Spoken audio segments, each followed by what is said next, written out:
സംസ്ഥാന സർക്കാർ ആരോഗ്യവകുപ്പ് ഇപ്പോൾ ഒരു പുതിയ ക്യാമ്പയിൻ ആരോഗ്യം ആനന്ദം അകറ്റാം അർബുദം എന്നാണ് ഈ ക്യാമ്പയിൻ്റെ പേര്. ഒരുപക്ഷെ കഴിഞ്ഞ കുറേ വർഷങ്ങളായിട്ട് ആരോഗ്യവകുപ്പ് ഏറ്റെടുത്തിരിക്കുന്ന ഏറ്റവും സുപ്രധാനമായിട്ടുള്ളതും കാലിക പ്രാധാന്യമുള്ളതും പൊതുജനങ്ങളെ സംബന്ധിച്ചിടത്തോളം ഏറ്റവും ഉപകാരപ്രദവുമായിട്ടുള്ള ഒരു ക്യാമ്പയിനാണ്. അപ്പോൾ ആ ഒരു പശ്ചാത്തലത്തിൽ പൊതുവെ അർബുദത്തിനെ പറ്റിയിട്ടും അർബുദത്തിൽ പ്രത്യേകിച്ച് സ്ത്രീകളുടെ അർബുദത്തിനെ പറ്റിയും നമ്മളെല്ലാവരും അറിഞ്ഞിരിക്കേണ്ട ചില കാര്യങ്ങളെ പറ്റിയിട്ടാണ് സംസാരിക്കാനായിട്ട് ഉദ്ദേശിക്കുന്നത്. നമ്മുടെ എല്ലാവർക്കും ക്യാൻസറുകൾ വളരെയധികം ഭയം ഉണ്ടാക്കുന്ന ഒരു രോഗമാണ്. അത് ഏതെങ്കിലും പെട്ടെന്നൊരു ഒരു ദിനം നമ്മൾ നമ്മുടെ ശരീരത്തിലൊരു ക്യാൻസർ കണ്ടെത്തുന്നു. അത് കഴിഞ്ഞിട്ട് നമ്മുടെ ജീവിതം വളരെ ദുസ്സഹമാകുന്നു. പല കേസുകളിലും നമുക്ക് ക്യാൻസറുകൾ ചികിത്സിച്ച് ഭേദമാക്കാനായിട്ട് കഴിയില്ല. അപ്പോൾ അതുകൊണ്ട് തന്നെ നമ്മളൊരു പാലിയേറ്റീവ് കെയറിലേക്ക്, അതായത് ക്യാൻസറിനെ നിലനിർത്തിക്കൊണ്ട് തന്നെ ശിഷ്ടകാലം വലിയ വേദനകളോ ബുദ്ധിമുട്ടുകളോ ഇല്ലാതെ ജീവിക്കാൻ കഴിയുമോ എന്നുള്ള ഒരു രീതിയിലേക്ക് നമ്മുടെ ജീവിതം മാറുന്നു. ഇതൊക്കെയാണ് പൊതുവിൽ ഒരാളെ സംബന്ധിച്ചിടത്തോളം അർബുദത്തെ പറ്റിയിട്ടുള്ള ധാരണ. പക്ഷേ ആ ധാരണ പൂർണ്ണമായിട്ട് ശരിയല്ല. ഒന്നാമത്തെ ധാരണ, നമ്മുടെ ശരീരത്തിൽ ക്യാൻസറുകൾ ഒരു സുപ്രഭാതത്തിൽ ഉണ്ടാവുന്നതല്ല. എല്ലാ ദിവസവും എല്ലാ സമയവും സത്യത്തിൽ ക്യാൻസർ കോശങ്ങൾ നമ്മുടെ ശരീരത്തിൽ ഓരോരുത്തരുടെയും ശരീരത്തിൽ ഉണ്ടായിക്കൊണ്ടിരിക്കുകയാണ്. നമ്മളുടെ ശരീരത്തിൽ കോശങ്ങൾ, അതായത് സെല്ലുകൾ ഓരോ ദിവസവും പുതുതായിട്ട് ഉണ്ടാകുന്നുണ്ട്. നമുക്കിപ്പോൾ കോവിഡിൻ്റെ കാര്യം അറിയാം. കോവിഡ് പലതരത്തിലുള്ള ജനിതക വ്യതിയാനങ്ങൾക്ക് വിധേയമായി. കാരണമെന്ന് വെച്ച് കഴിഞ്ഞാൽ ഒരു കോവിഡ് വൈറസ് വീണ്ടും പെരുകി പല വൈറസുകളാവുമ്പോൾ ആ വൈറസിൽ കാര്യമായിട്ടുള്ള വ്യതിയാനങ്ങൾ വരും. മനുഷ്യ ശരീരത്തിലും കോവിഡ് വൈറസിനോളം ഇല്ലെങ്കിലും ഈ കോശങ്ങൾ പെരുകുന്ന സമയത്ത് കോശങ്ങളിൽ വ്യതിയാനങ്ങളുണ്ടാകും. ഉദാഹരണത്തിന് നമ്മുടെ തൊലി ദൈനംദിനമായിട്ട് മാറിക്കൊണ്ടിരിക്കുന്ന ഒരു അവയവമാണ്. എങ്കിൽ മാത്രമേ ഇപ്പോൾ ഉദാഹരണത്തിന് എന്തെങ്കിലും ഒരു വസ്തു നമ്മുടെ ശരീരത്തിൽ തട്ടുന്ന സമയത്ത് തൊലിയുടെ പുറംപാളി കുറേയൊക്കെ ആ വസ്തുവിനോടൊപ്പം പോകും. നമ്മൾ കുളിക്കുന്ന സമയത്ത് ചത്ത കോശങ്ങൾ ആ സോപ്പിനോടൊപ്പം ഒഴുകി പോകുന്നത്, നമ്മൾ അഴുക്ക് എന്ന് പറയുന്നത് കൂടുതലും തൊലിപ്പുറത്തുള്ള ചത്ത കോശങ്ങളാണ്. ഇത്തരത്തിൽ ചത്ത കോശങ്ങൾ ഈ ഒഴുകി പോകണമെങ്കിൽ ജീവനുള്ള കോശങ്ങൾ പുതുതായിട്ട് ഉണ്ടായിക്കൊണ്ടേയിരിക്കണം. അപ്പോൾ നമ്മുടെ ശരീരത്തിൽ പുതിയ കോശങ്ങൾ എല്ലാ സമയവും ഉണ്ടായിക്കൊണ്ടേയിരിക്കുന്നുണ്ട്. ഇപ്പോൾ രക്തകോശങ്ങളുടെ കാര്യം എടുത്തു കഴിഞ്ഞാൽ ഈ ചുവന്ന രക്താണുക്കൾ ഏതാണ്ട് 3 മാസത്തിലൊരിക്കൽ പൂർണ്ണമായിട്ടും മാറി പുതിയ കോശങ്ങൾ വരുന്നുണ്ട്. അതായത് ഒരു കണക്കിന് പറയുമ്പോൾ നമ്മളുടെ ജനിച്ച സമയത്ത് നമുക്കുണ്ടായിരുന്ന, നമ്മുടെ ശരീരത്തിലുണ്ടായിരുന്ന കോശങ്ങളിൽ നാഡീഞരമ്പുകളിലുള്ള കോശങ്ങൾ മാത്രമായിരിക്കും ഇപ്പോഴും നമ്മുടെ ശരീരത്തിലുള്ളത്. ബാക്കി എല്ലാ കോശങ്ങളും ഈ സമയത്തിനുള്ളിൽ മാറി പുതിയ കോശങ്ങളായിട്ടുണ്ട്. അപ്പോൾ ഇത്തരത്തിൽ പഴയ കോശങ്ങളിൽ നിന്നും പുതിയ കോശങ്ങൾ ഉണ്ടാകുന്ന പ്രക്രിയ നമ്മുടെ ശരീരത്തിൽ അനസ്യൂതം തുടരുന്ന ഒരു പ്രക്രിയയാണ്. അപ്പോൾ നമ്മളൊരു കടയിൽ പോയി ഫോട്ടോസ്റ്റാറ്റ് എടുക്കുമ്പോൾ, അല്ലാന്നുണ്ടെങ്കിൽ ഏതെങ്കിലും ഒരു സാധനം പ്രിൻ്റ് ചെയ്യുന്ന സമയത്ത്, അല്ലെങ്കിൽ ഒരു അച്ച് ഉപയോഗിച്ചിട്ട് സോപ്പ്, അല്ലാന്നുണ്ടെങ്കിൽ ബക്കറ്റ്, ഇതൊക്കെ ഉണ്ടാക്കുന്ന സമയത്ത് ചിലപ്പോൾ ചില സോപ്പിന് ഷേപ്പ് ഉണ്ടാവില്ല, ചില ബക്കറ്റിന് ഷേപ്പ് ഉണ്ടാവില്ല. നിങ്ങൾ ഫോട്ടോസ്റ്റാറ്റ് എടുക്കുമ്പോൾ ചില സമയത്ത് പേപ്പറുകൾ ആ മെഷീൻ ഉള്ളിൽ കുരുങ്ങും. ചില സമയത്ത് നമ്മൾ വെച്ച പേപ്പറിൻ്റെ ഡിറ്റോ കോപ്പി ആയിരിക്കില്ല. അതിനകത്ത് തന്നെ ഫോട്ടോസ്റ്റാറ്റ് മെഷീനുമായിട്ട് ബന്ധപ്പെട്ട ചില എന്തെങ്കിലും നിഴലുകളോ ഒക്കെ അതിനകത്ത് വീഴാനുള്ള സാധ്യതയുണ്ട്. എന്ന് പറഞ്ഞതുപോലെ നമ്മുടെ ശരീരത്തിൽ ഉണ്ടാകുന്ന കോശങ്ങൾ എല്ലാം ശരിക്കും പ്രവർത്തനക്ഷമമായിട്ടുള്ള പൂർണ്ണ ആരോഗ്യമുള്ള കോശങ്ങളായിരിക്കില്ല. ഇത്തരത്തിൽ അനാരോഗ്യമുള്ള കോശങ്ങൾ, പൂർണ്ണ വളർച്ചയെത്താത്ത കോശങ്ങൾ, ഏതെങ്കിലും അപകട സ്വഭാവമുള്ള ജനിതക വ്യതിയാനം സംഭവിച്ച കോശങ്ങളൊക്കെ എല്ലാ സമയവും നമ്മുടെ ശരീരത്തിൽ ഉണ്ടായിക്കൊണ്ടിരിക്കുന്നുണ്ട്. പക്ഷേ ഇത്തരത്തിലുള്ള കോശങ്ങളെ വളരാൻ അനുവദിക്കാതെ അതിനെ അപ്പോഴും തന്നെ നിർജീവമാക്കി കളയുന്ന, നശിപ്പിച്ച് കളയുന്ന ഒരു മെക്കാനിസം മാത്രമല്ല, അതിനു വേണ്ടിയിട്ടുള്ള പല തന്ത്രങ്ങൾ നമ്മുടെ ശരീരം പയറ്റിക്കൊണ്ടേയിരിക്കുന്നു.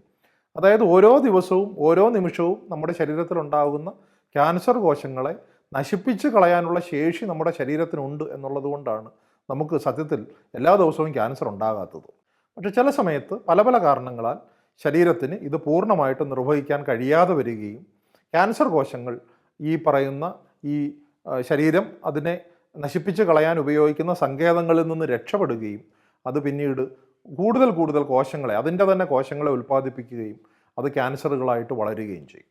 ഈ ക്യാൻസർ കോശങ്ങളുടെ പല പ്രത്യേകതകളുണ്ട്. പല ക്യാൻസർ കോശങ്ങൾക്കും അത് ശരീരത്തിൻ്റെ ഏത് ഭാഗത്താണ് വരുന്നത് എന്നുള്ളതും ആ ക്യാൻസർ കോശത്തിൽ എന്ത് പ്രശ്നങ്ങളാണ് ഉണ്ടായിട്ടുള്ളത് എന്നുള്ളതനുസരിച്ച് വ്യത്യാസങ്ങളുണ്ടാകും. പക്ഷെ പൊതുവായിട്ടുള്ള ഒരു ക്യാൻസർ കോശങ്ങളുടെ പൊതുവായിട്ടുള്ള ഒരു സ്വഭാവം അത് വളരെ വേഗത്തിൽ പെരുകും എന്നുള്ളതും ശരീരധർമ്മ പ്രവർത്തനങ്ങൾ നിർവഹിക്കാനുള്ള ശേഷി ആ കോശങ്ങൾക്കുണ്ടാകില്ല എന്നതും അതിന് കൂടുതൽ ഭക്ഷണം അല്ലെങ്കിൽ ഈ പറയുന്ന ലവണവും ജലവും അതോടൊപ്പം തന്നെ പോഷകാംശവും ഒക്കെ കൂടുതൽ ആവശ്യമുണ്ട് എന്നുള്ളതാണ്. കാരണം വളരെ വേഗത്തിൽ പെരുകുന്നു എന്നുള്ളതുകൊണ്ട് തന്നെ പോഷകാംശം കൂടുതൽ ആവശ്യമുണ്ട്. പോഷകാംശം കൂടുതൽ എത്തിക്കാൻ വേണ്ടിയിട്ട് ചുറ്റുമുള്ള രക്തക്കുഴലുകൾ വീർക്കുകയും ആ രക്തക്കുഴലുകളിലൂടെ കൂടുതൽ രക്തം ഈ പറയുന്ന ക്യാൻസർ കോശങ്ങളിലേക്ക് എത്തുകയും ചുറ്റുമുള്ള ക്യാൻസർ ഇല്ലാത്ത കോശങ്ങൾക്ക് പോഷക വസ്തുക്കളുടെ കുറവ് നേരിടുകയൊക്കെ ചെയ്യുന്ന ഒരു വളരെ വലിയ പ്രത്യേകതയുണ്ട്. പലപ്പോഴും വളരെയധികം പെരുകുന്ന ഈ സ്വഭാവം ക്യാൻസർ ചികിത്സയിൽ നമ്മൾ ഉപയോഗിക്കുന്നുണ്ട്. ഇപ്പോൾ നമ്മളൊരു കീമോതെറാപ്പി മരുന്ന് ഉപയോഗിക്കുന്ന സമയത്ത് ഈ മരുന്നിന് എങ്ങനെയാണ് പ്രവർത്തിക്കാൻ കഴിയുക എന്ന് ചോദിച്ചാൽ ഈ മരുന്നുകൾ നേരെ നമ്മുടെ ശരീരത്തിലേക്ക് പോയിട്ട് ശരീരത്തിൻ്റെ പല കോശങ്ങളുടെയും വളർച്ചയെ മുരടിപ്പിക്കുകയാണ് ചെയ്യുന്നത്. സ്വാഭാവികമായിട്ടും വളരെ വേഗത്തിൽ അനിയന്ത്രിതമായിട്ട് വളരുന്ന ക്യാൻസറുകളായിരിക്കും ഈ മുരടിപ്പിന് ആദ്യം വിധേയമാവുക. അതുകൊണ്ട് തന്നെ കീമോതെറാപ്പി മരുന്ന് ഫലിക്കുന്നതിൽ ഒരു കാരണം ക്യാൻസർ കോശങ്ങൾ മറ്റു കോശങ്ങളെ അപേക്ഷിച്ച് അനിയന്ത്രിതമായിട്ട് പെരുകുന്നു എന്നുള്ളതാണ്. മറ്റൊന്ന് റേഡിയേഷൻ എന്താ ചെയ്യുന്നതെന്ന് വെച്ച് കഴിഞ്ഞാൽ റേഡിയേഷൻ പലപ്പോഴും നമ്മൾ ഏത് ഭാഗത്തേക്കാണോ റേഡിയേഷൻ നമ്മൾ കൊടുക്കുന്നത് ആ ഭാഗത്തുള്ള ജനിതക പദാർത്ഥത്തിനെ നശിപ്പിക്കുകയാണ് ചെയ്യുന്നത്. ആ ജനിതക പദാർത്ഥത്തിനെ നശിപ്പിക്കാനുള്ള ശേഷി ആ ജനിതക പദാർത്ഥം എത്ര വേഗത്തിൽ മാറുന്നു എന്നുള്ളതിനനുസരിച്ചിരിക്കും. അപ്പോൾ അതും ഈ ക്യാൻസർ കോശങ്ങളുടെ ജനിതക പദാർത്ഥം വളരെ വേഗത്തിൽ മാറുന്നു എന്നുള്ളത് കൊണ്ട് റേഡിയേഷൻ ഫലിക്കുന്നതിനും ഒരു കാരണം ഈ ക്യാൻസർ കോശങ്ങളുടെ അമിത വളർച്ചയാണ്. അതായത് ക്യാൻസർ കോശങ്ങൾ നമ്മുടെ ശരീരത്തിൽ വളരെ വേഗത്തിൽ പെരുകുന്നു എന്നുള്ളത് കൊണ്ട് തന്നെ അത് വളരെ വലിയ അപകട സാധ്യതയാണെങ്കിലും ആ അപകട സാധ്യതയെ തന്നെ നമ്മൾ ചികിത്സയിൽ ഉപയോഗിക്കുന്നു എന്നാണ് ഞാൻ പറയാനായിട്ട് ശ്രമിക്കുന്നത്. മറ്റൊരു പ്രധാനപ്പെട്ട കാര്യം, ഈ ക്യാൻസർ കോശങ്ങൾ മിക്കപ്പോഴും ആദ്യഘട്ടത്തിൽ അത് ഏതെങ്കിലും ശരീരത്തിൻ്റെ ഏതെങ്കിലും ഒരു ഭാഗത്ത് മാത്രമായിരിക്കും ഉണ്ടായിരിക്കുക. ആ ഭാഗത്തിനെ, അതായത് ക്യാൻസർ കോശങ്ങളെ പൂർണ്ണമായിട്ടും എടുത്തു മാറ്റിക്കഴിഞ്ഞാൽ അതോടുകൂടി ആ ചികിത്സ പൂർണ്ണമാകുന്ന, രോഗം പൂർണ്ണമായിട്ടും വിട്ടുമാറുന്ന രീതിയിലാണ് മിക്ക ക്യാൻസറുകളും.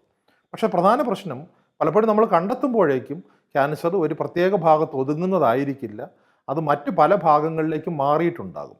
പ്രാഥമികമായിട്ടും ക്യാൻസർ വന്നിട്ടുള്ള സ്ഥലത്തിൽ നിന്നും അത് മറ്റിടങ്ങളിലേക്ക് മാറിയിട്ടുണ്ടെങ്കിൽ നമ്മളതിനെ മെറ്റാസ്റ്റേസിസ് എന്ന് പറയും.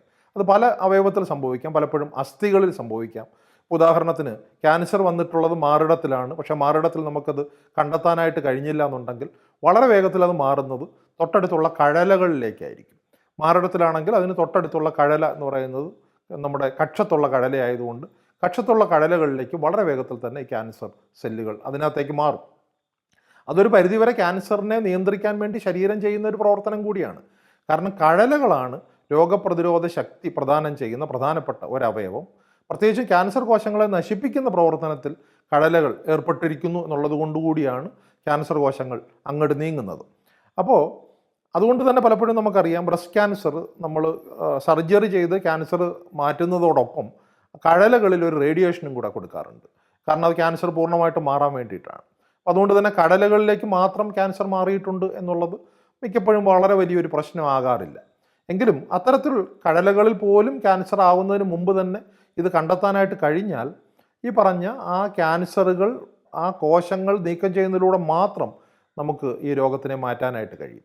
പക്ഷെ പലപ്പോഴും എത്രത്തോളം കോശത്തിൽ ക്യാൻസർ വന്നിട്ടുണ്ട് എന്ന് കൃത്യമായിട്ട് കണ്ടെത്താൻ ഇന്നത്തെ സാങ്കേതിക വിദ്യ ഉപയോഗിച്ച് കുറച്ച് ബുദ്ധിമുട്ടാണ്. അതിന് കഴിയുന്ന സാങ്കേതിക വിദ്യകൾ ഉണ്ടാകുന്നുണ്ട്. ഉദാഹരണത്തിന് മാറിടത്തിലൊരു മുഴയുണ്ട്, ആ മുഴ ക്യാൻസറാണ് എന്നുള്ളത് ഒരു ബയോപ്സി എടുത്തു വെച്ചപ്പോൾ നമുക്ക് തോന്നി. കടലകൾ നോക്കിയപ്പോൾ കടലകളിലൊന്നും വന്നിട്ടില്ല, അതായത് ആ ചെറിയ മുഴയിൽ മാത്രമേ ക്യാൻസർ ഉള്ളൂ. ആ മുഴ റിമൂവ് ചെയ്ത് കഴിഞ്ഞാൽ ക്യാൻസർ പൂർണ്ണമായിട്ട് മാറ്റാം. അത് ഡോക്ടർമാരും കോൺഫിഡൻ്റ് ആണ്, അവർ വഴിയായിട്ട് അവർ സംസാരിച്ചതിലൂടെ നമ്മളും കോൺഫിഡൻ്റ് ആണ്. പക്ഷെ പ്രശ്നം, ഈ ഡോക്ടർ സർജറി പ്ലാൻ ചെയ്യുമ്പോൾ ആ മുഴ മാത്രം, അതായത് ഫിസിക്കലി ആ ഡോക്ടർക്ക് കൈകൊണ്ട് നോക്കുമ്പോൾ, അല്ലാന്നുണ്ടെങ്കിൽ ആ ഡോക്ടർ ഒരു ചെറിയ സ്കാനിലൂടെ നോക്കുമ്പോൾ കണ്ട ആ ട്യൂമർ മാത്രം എടുക്കുമ്പോൾ ഒരു പ്രശ്നമുള്ളത്, ആ ട്യൂമറിൻ്റെ ഏതെങ്കിലും ക്യാൻസർ കോശങ്ങൾ അതിൽ നിന്ന് രക്ഷപ്പെട്ടു പോയി കഴിഞ്ഞാൽ അത് വീണ്ടും ആ ഭാഗത്ത് വീണ്ടും ക്യാൻസർ വളർച്ചയ്ക്ക് കാരണമാകും. ഇതാണ് ഒരു പ്രശ്നം. മറ്റൊന്ന്, ഒരു തവണ ഓപ്പറേഷൻ ചെയ്തു കഴിഞ്ഞാൽ വീണ്ടും ആ ഭാഗത്ത് ഓപ്പറേഷൻ ചെയ്യുക എന്ന് പറയുന്നത് കുറച്ചുകൂടെ ദുഷ്കരമാണ്. അതുകൊണ്ട് ഡോക്ടർമാർ ഉപയോഗിക്കുന്ന ഒരു സങ്കേതം, ഈ പറയുന്ന സ്കാനിലോ അല്ലാന്നുണ്ടെങ്കിൽ ഡോക്ടർക്ക് കണ്ടെത്താൻ കഴിയുന്ന ക്യാൻസർ കോശങ്ങൾക്ക് പുറത്തുള്ള കുറച്ച് നോർമൽ എന്ന് തോന്നാവുന്ന സാധാരണയുള്ള കുറച്ച് ഭാഗം കൂടി അങ്ങ് എടുത്തു മാറ്റുക എന്നുള്ളതാണ് നമ്മൾ ചെയ്യുന്നത്. കാരണം ഇത് കഴിഞ്ഞിട്ട് ചെയ്യുന്ന ഏറ്റവും പ്രധാനപ്പെട്ട ഒരു പരിശോധന, ഈ എടുത്തു മാറ്റിയ നമ്മളൊരു ടിഷ്യൂ, അല്ലെങ്കിൽ ഇപ്പം ബ്രസ്റ്റിൽ നിന്നാണെങ്കിൽ പിന്നെ മാറിടത്തിൻ്റെ ഒരു ചെറിയ ഭാഗം നമ്മൾ റിമൂവ് ചെയ്തിട്ടുണ്ടാവും. ആ മാറ്റിയല്ല റിമൂവ് ചെയ്ത ഭാഗത്തിൻ്റെ ചുറ്റുമുള്ള ഭാഗം മുഴുവൻ നമ്മൾ പത്തോളജിക്കൽ എക്സാമിനേഷൻ ചെയ്യും. അതിനകത്തൊന്നും ക്യാൻസർ കാണാൻ പാടില്ല. ഉള്ളിൽ ക്യാൻസർ ഉണ്ടാകണം, പക്ഷേ നമ്മുടെ ഈ എടുത്തു മാറ്റിയ ഭാഗത്തിൻ്റെ പുറം ഭാഗത്ത് ഒരിക്കലും ക്യാൻസർ കാണാൻ പാടില്ല. എങ്കിൽ മാത്രമേ നമുക്ക് പറയാൻ കഴിയുള്ളൂ ക്യാൻസർ പൂർണ്ണമായിട്ടും എടുത്തു മാറ്റി എന്നുള്ളത്. ആ ഭാഗത്ത് എവിടെയെങ്കിലും ക്യാൻസർ ഉണ്ടെങ്കിൽ അതിൻ്റെ അർത്ഥം അതിൻ്റെ മറ്റേ ഭാഗം ചിലപ്പോൾ മാറിടത്തിൽ ഇപ്പോഴും ഇരിക്കുന്നുണ്ടാകാം. അത് പിന്നീട് ക്യാൻസറായി മാറാനുള്ള സാധ്യത വർദ്ധിപ്പിക്കും. അതുണ്ടാകാതിരിക്കാൻ വേണ്ടി ഡോക്ടർമാർ ചെയ്യുന്നത് സാധാരണ നമ്മൾ കണ്ടെത്തുന്ന ഭാഗത്തിനേക്കാൾ ഏതാനും സെൻറ്റിമീറ്ററോ മില്ലിമീറ്ററോ കൂടി നമ്മൾ കുറച്ചുകൂടെ കൂടുതൽ, അതിനെ വൈഡ് എക്സിഷൻ എന്നാണ് പറയുക, ആ ഭാഗം കൂടി നമ്മൾ മാറ്റുകയാണ് ചെയ്യുന്നത്. അങ്ങനെയാണെന്നുണ്ടെങ്കിൽ തുടക്കത്തിൽ കണ്ടെത്തി കഴിഞ്ഞാൽ ക്യാൻസറുകൾ നമുക്ക് പൂർണ്ണമായിട്ടും സർജറി കൊണ്ട് തന്നെ, ഒരു ശസ്ത്രക്രിയയിലൂടെ തന്നെ ക്യാൻസർ പൂർണ്ണമായിട്ടും നമുക്ക് നിയന്ത്രിച്ച് നിർത്താനായിട്ട് അല്ലെങ്കിൽ പൂർണ്ണമായിട്ടും മാറ്റാനായിട്ട് കഴിയും. അപ്പോൾ ഇത് കേൾക്കുന്ന പൊതുജനങ്ങൾ എല്ലാവരും മനസ്സിലാക്കേണ്ട പ്രധാനപ്പെട്ട കാര്യം, ക്യാൻസറുകൾ പൂർണ്ണമായിട്ടും ആളെ കൊല്ലുന്ന രോഗമായിരുന്ന ഒരു ഭൂതകാലം കഴിഞ്ഞു. വളരെ വേഗത്തിൽ ക്യാൻസർ ചികിത്സയും ക്യാൻസർ കണ്ടെത്തുന്നതും പുരോഗമിച്ചുകൊണ്ടേയിരിക്കുകയാണ്. ഒരുപക്ഷെ ഒരു 10 വർഷം കൂടെ കഴിയുമ്പോൾ വളരെ വേഗത്തിൽ തന്നെ ക്യാൻസർ മാത്രമല്ല, ക്യാൻസർ ഉണ്ടാകാനുള്ള സാധ്യതകൾ ഉൾപ്പെടെ പൂർണ്ണമായിട്ടും നിർണ്ണയിക്കാനായിട്ട് നമുക്ക് കഴിയും. ആ വേഗത്തിലാണ് ക്യാൻസർ രോഗനിർണയവും ചികിത്സയും പുരോഗമിക്കുന്നത്. അതുകൊണ്ട് തന്നെ അത് പൂർണ്ണമായിട്ട് ഉപയോഗിക്കണമെങ്കിൽ ഈ സമയത്ത് തന്നെ നമ്മുടെ ഉള്ളിൽ ക്യാൻസറിനെ പറ്റിയിട്ടുള്ള ഭയം അകറ്റേണ്ടതായിട്ടുണ്ട്. കാരണം ഭയം ഉണ്ടെങ്കിൽ ഒരു പ്രധാനപ്പെട്ട പ്രശ്നം ആ രോഗനിർണയത്തിലേക്കോ ചികിത്സയിലേക്കോ നമ്മൾ നീങ്ങില്ല എന്നുള്ളതാണ്. നമ്മൾ ഇപ്പം ശരീരത്തിൽ അല്ലെങ്കിൽ മാറിടത്തിലൊരു മുഴയുണ്ട്. മാറിടത്തിലുണ്ടാകുന്ന മുഴകളുടെ ഏറ്റവും പ്രധാനപ്പെട്ട കാരണം മാറിടത്തിലെ ക്യാൻസറുകളല്ല. ഫൈബ്രോ അഡിനോമ എന്നൊക്കെ പറഞ്ഞിട്ടുള്ള ക്യാൻസർ ആകാൻ സാധ്യതകളില്ലാത്ത മുഴകളാണ് വളരെ കൂടുതലായിട്ടുണ്ടാവുക. പക്ഷെ നമ്മുടെ നാട്ടിലെ ഒരു സ്ത്രീയെ സംബന്ധിച്ചിടത്തോളം മാറിടത്തിലൊരു മുഴ കണ്ടു കഴിഞ്ഞാൽ പെട്ടെന്ന് തന്നെ അത് ക്യാൻസറാണ് എന്നുള്ള ക്യാൻസർ കൊണ്ടുള്ള ഭയം നമ്മുടെ മനസ്സിലേക്ക് ഉണ്ടാകും. ഒരു സ്ട്രെസ് നമുക്കുണ്ടാവും. ആ സ്ട്രെസ് ആരോഗ്യകരമായിട്ടിരിക്കാം. ഉദാഹരണത്തിന് മാറിടത്തിൽ ഇതുവരെ ഇല്ലാത്തൊരു മുഴ പുതുതായിട്ട് കാണുമ്പോൾ അതെന്താണ് എന്നറിയുകയും തുടക്കത്തിൽ തന്നെ അതെന്താണെന്ന് കണ്ടെത്തുകയും ക്യാൻസറിൻ്റെ ഏതെങ്കിലും രീതിയിലുള്ള സാധ്യതയുണ്ടെങ്കിൽ അത് എടുത്തു കളയുകയും പിന്നീട് ക്യാൻസർ സാധ്യത ഇല്ലാതാക്കുകയും ചെയ്യുക എന്നുള്ള രീതിയിലാണ് ആ ഭയം പ്രവർത്തിക്കുന്നതെങ്കിൽ അത് വലിയ പ്രശ്നമില്ല. പക്ഷെ നമ്മുടെ നാട്ടിൽ അങ്ങനെയല്ല ഭയം പ്രവർത്തിക്കുക. ഒളിച്ചു വയ്ക്കാനും അതിനെപ്പറ്റി കൂടുതലായിട്ട് ആളുകളോട് സംസാരിക്കാതിരിക്കാനും ഉള്ളിൽ അതിൻ്റെ ടെൻഷൻ പേറി ജീവിക്കാനും അതിലൂടെ മാനസികാസ്വാസ്ഥ്യം പൂർണ്ണമായിട്ടും തകരാനും ഒക്കെയുള്ള നിലയിലാണ് നമ്മുടെ നാട്ടിൽ പലപ്പോഴും ക്യാൻസറുകൾ നീങ്ങുന്നത്. അതുകൊണ്ട് എല്ലാവരും മനസ്സിലാക്കേണ്ട ഒരു കാര്യം, ക്യാൻസറിനെ സംബന്ധിച്ചിടത്തോളം നമുക്കെല്ലാവർക്കും വരാൻ സാധ്യതയുള്ള, ഒരുപക്ഷെ ഇന്ന് ഭൂമിയിൽ ജീവിച്ചിരിക്കുന്ന ആളുകൾക്ക് വരാൻ സാധ്യതയുള്ള ഏറ്റവും പ്രധാനപ്പെട്ട രോഗം ക്യാൻസറുകളാണ്. കാരണം കഴിഞ്ഞ കുറേ വർഷങ്ങളായിട്ട് നമ്മൾ എടുത്തു നോക്കുമ്പോൾ ലോകത്തിലെ ഏറ്റവും കൂടുതൽ ആളുകൾ മരണത്തിലേക്ക് നീങ്ങുന്ന ആ ഒരു നിലയിലേക്ക് പോലും രോഗം മാറുന്ന ഒരു രോഗം ക്യാൻസറുകളാണ്. വികസിത രാജ്യങ്ങളിൽ ഏറ്റവും കൂടുതൽ ആളുകളെ കൊല്ലുന്ന രോഗം ഇപ്പോൾ ക്യാൻസറുകളാണ്. വികസ്വര രാജ്യങ്ങളിൽ ഏറ്റവും കൂടുതൽ ആളുകളെ കൊല്ലുന്ന രോഗം ഇപ്പോഴും ഹൃദ്രോഗമാണ്. പക്ഷേ ഹൃദ്രോഗത്തിൻ്റെ ചികിത്സ, വളരെ ഫലപ്രദമായിട്ടുള്ള ചികിത്സകൾ വരുന്ന ഒരു സാഹചര്യത്തിൽ അവിടെയും ക്യാൻസറുകളായിട്ട് മാറും എന്നാണ് മനസ്സിലാക്കുന്നത്. എന്ന് മാത്രമല്ല, ക്യാൻസറുകൾ പലപ്പോഴും നമ്മുടെ ജീവിത ദൈർഘ്യവുമായിട്ട് ബന്ധപ്പെട്ട ഒരു രോഗമാണ്. നമ്മൾ പൊതുവേ കമ്പീറ്റിംഗ് റിസ്കുകളെന്ന് പറയും. അതായത് നമ്മൾ ജീവിതത്തിൽ മുന്നോട്ട് പോകുന്ന സമയത്ത് നമുക്ക് വരാൻ കാത്തിരിക്കുന്ന ഒരുപാട് രോഗങ്ങളുണ്ട്, അല്ലെങ്കിൽ ഒരുപാട് സാധ്യതകളുണ്ട്, അല്ലെങ്കിൽ നമ്മൾ അപകടപ്പെടാനുള്ള സാധ്യത പല രോഗങ്ങളാലും ഉണ്ട്. ചില സമയത്ത് ഞാൻ ഹൃദയാഘാതം വന്ന് മരിക്കാനുള്ള സാധ്യതയുണ്ട്, ചില സമയത്ത് പക്ഷാഘാതം വന്ന് മരിക്കാം, ചില സമയത്ത് എന്തെങ്കിലും മാനസികമായിട്ടുള്ള വലിയ പ്രശ്നങ്ങൾ ഉണ്ടായിക്കഴിഞ്ഞാൽ ചിലപ്പോൾ ആത്മഹത്യ ചെയ്യാം, ചിലപ്പോൾ വണ്ടി ഓടിക്കുന്ന സമയത്ത് ഈ പറയുന്ന വാഹനാപകടം ഉണ്ടാകാം, അതോടൊപ്പം തന്നെ അർബുദബാധകളും ഉണ്ടാകാം. അതിൽ മറ്റ് കാരണങ്ങളില്ലാതെ ആയിക്കഴിഞ്ഞാൽ ജീവിത ദൈർഘ്യം കൂടുകയും, അതായത് ഒരാൾ മരണപ്പെടാനുള്ള സാധ്യത പരമാവധി കുറച്ച് നമ്മൾ മുന്നോട്ട് കൊണ്ടുപോയാൽ അവസാന ആളുകളെ കൊല്ലാൻ സാധ്യതയുള്ള ഏറ്റവും പ്രധാനപ്പെട്ട രോഗം ക്യാൻസറുകളാണ്. കാരണം ക്യാൻസറുകൾ ഒരു പരിധിയിൽ കൂടുതൽ പൂർണ്ണമായിട്ടും പ്രിവെൻറ്റ് ചെയ്യാൻ, അതായത് വരില്ല എന്ന് ഉറപ്പാക്കാനായിട്ട് കഴിയില്ല. കാരണം നമുക്ക് പ്രായം ചെല്ലും തോറും നമ്മുടെ ശരീരത്തിലെ നേരത്തെ പറഞ്ഞ കോശങ്ങൾക്ക് അപജയം സംഭവിക്കുകയും ഇത്തരം അപജയം ക്യാൻസറുകളായി രൂപപ്പെടുകയും ചെയ്യാനുള്ള സാധ്യത വളരെ കൂടുതലാണ്. അപ്പോൾ ചിലപ്പോഴെങ്കിലും ക്യാൻസറുകൾ നേരത്തെ കണ്ടെത്തുക എന്നുള്ളതായിരിക്കും നമുക്ക് ചെയ്യാൻ കഴിയുന്ന ഏറ്റവും പ്രധാനപ്പെട്ട കാര്യം.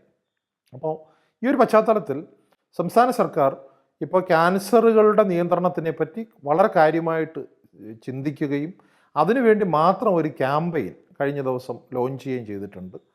ആരോഗ്യം ആനന്ദം അകറ്റാം അർബുദം എന്നാണ് ഈ ക്യാമ്പയിൻ്റെ പേര്. ഈ ക്യാമ്പയിനിൽ എല്ലാ ആൾക്കാരും പങ്കെടുക്കുക, അതിനെ പിന്തുണയ്ക്കുക എന്നുള്ളത് കേരളത്തെ സംബന്ധിച്ചിടത്തോളം നമ്മുടെ സമൂഹം ആരോഗ്യത്തോടു കൂടി മുന്നോട്ട് പോകുന്നതിൽ വളരെ വളരെ അത്യാവശ്യമുള്ള കാര്യമാണ്. അതിൽ തന്നെ പ്രത്യേകിച്ച് നമുക്കറിയാം, ക്യാൻസർ എന്ന് പറയുന്നത് ഒരു കൂട്ടം രോഗങ്ങളാണ്. ഒരു ക്യാൻസർ മാത്രമല്ല. ചില ക്യാൻസറുകൾ കുറഞ്ഞു വരുന്നുണ്ട്, ചില ക്യാൻസറുകൾ വർദ്ധിച്ചു വരുന്നുണ്ട്. ഇപ്പോൾ ഉദാഹരണത്തിന് ലങ് ക്യാൻസർ, പ്രത്യേകിച്ചും പുകയിലയുടെ ഉപയോഗം കാരണം ഉണ്ടാകുന്ന ശ്വാസകോശ അർബുദം കുറഞ്ഞു വരികയാണ്. ശ്വാസകോശ അർബുദത്തിന് പല പല കാരണങ്ങളുണ്ട്. പക്ഷേ പുകവലി കാരണം ഒരുപക്ഷെ ലോകത്തിലെ ഏറ്റവും കൂടുതൽ ആളുകളെ കൊല്ലുന്ന ശീലം പുകവലിയാണ് എന്ന് പറയും. ക്യാൻസറിന് കാരണമായിട്ടുള്ള ഏറ്റവും പ്രധാനപ്പെട്ട ശീലം പുകയിലയുടെ ഉപയോഗമാണ്. അതായത് പുകയില എന്ന് പറയുന്ന വസ്തു നമ്മുടെ ഭൂമിയിൽ നിന്ന് അപ്രത്യക്ഷമായി കഴിഞ്ഞാൽ ആ സമയം തന്നെ ഏതാണ്ട് ഒരു 25 മുതൽ 50% ക്യാൻസറുകൾ അപ്രത്യക്ഷമാകും എന്നുള്ള നിലയിലാണ് പുകവലിയും ക്യാൻസറും തമ്മിലുള്ള, അല്ലെങ്കിൽ പുകയിലയും ക്യാൻസറും തമ്മിലുള്ള ബന്ധം. കേരളത്തിൽ കഴിഞ്ഞ കുറച്ച് വർഷങ്ങളായിട്ട് പുകയിലയുടെ ഉപയോഗം കുറഞ്ഞുകൊണ്ടിരിക്കുന്നു എന്നുള്ളത് കൊണ്ട് തന്നെ അതുമായിട്ട് ബന്ധപ്പെട്ട ക്യാൻസറുകൾ കുറഞ്ഞുകൊണ്ടിരിക്കുകയാണ്. അത്തരത്തിൽ കുറഞ്ഞുകൊണ്ടിരിക്കുന്ന ഒട്ടേറെ ക്യാൻസറുകളുണ്ട്. പക്ഷേ എങ്കിലും പൊതുവിൽ ക്യാൻസറുകൾ കൂടിക്കൊണ്ടിരിക്കുക. അതിൽ തന്നെ ഏറ്റവും വേഗത്തിൽ വരുന്ന, വ്യാപിച്ചുകൊണ്ടിരിക്കുന്ന, ഒരുപക്ഷെ ഒരു എപ്പിഡമിക് പോലെ, എപ്പിഡമിക് എന്ന് പറയുമ്പോൾ ഒരു രോഗം പൊട്ടിപ്പുറപ്പെടുന്നത് പോലെ, പകർച്ചവ്യാധികൾ പൊട്ടിപ്പുറപ്പെടുന്നത് പോലെ വന്നുകൊണ്ടിരിക്കുന്ന ഒരു രോഗമാണ് മാറിടത്തിലുള്ള ക്യാൻസർ, അല്ലെ സ്തനാർബുദം. അത് കേരളത്തിൽ ഇന്ന് ഒരുപക്ഷെ ശ്വാസകോശ അർബുദം കഴിഞ്ഞാൽ ഏറ്റവും കൂടുതൽ ആളുകളെ ബാധിക്കുന്ന രോഗമായിട്ട് സ്തനാർബുദം മാറിയിട്ടുണ്ട്. ശ്വാസകോശ അർബുദം സ്ത്രീകൾക്കും പുരുഷന്മാർക്കും ഉണ്ടാകാം. പക്ഷേ സ്തനാർബുദം ഏതാണ്ട് പൂർണ്ണമായിട്ടും സ്ത്രീകൾക്കാണ് വരിക. പുരുഷന്മാർക്ക് സ്തനാർബുദം ഉണ്ടാകാറുണ്ട്, പക്ഷേ വളരെ വളരെ അപൂർവമാണ്. അതായത് സ്ത്രീകളിലും പുരുഷന്മാരിലും ഒരുമിച്ച് വരുന്ന ശ്വാസകോശ അർബുദത്തിൻ്റെ നിരക്കിനെ വെല്ലുവിളിക്കുന്ന രീതിയിൽ കേരളത്തിൽ സ്തനാർബുദം വർദ്ധിച്ചു വരുന്നു. ഒരു സ്ത്രീയുടെ ഒരു ലൈഫ് ടൈം റിസ്ക്, അതായത് ജീവിതകാലത്തിൽ അവർക്ക് സ്തനാർബുദം ഉണ്ടാകാനുള്ള സാധ്യത ഏതാണ്ട് ഒരു 15% വന്നിരിക്കുന്നു.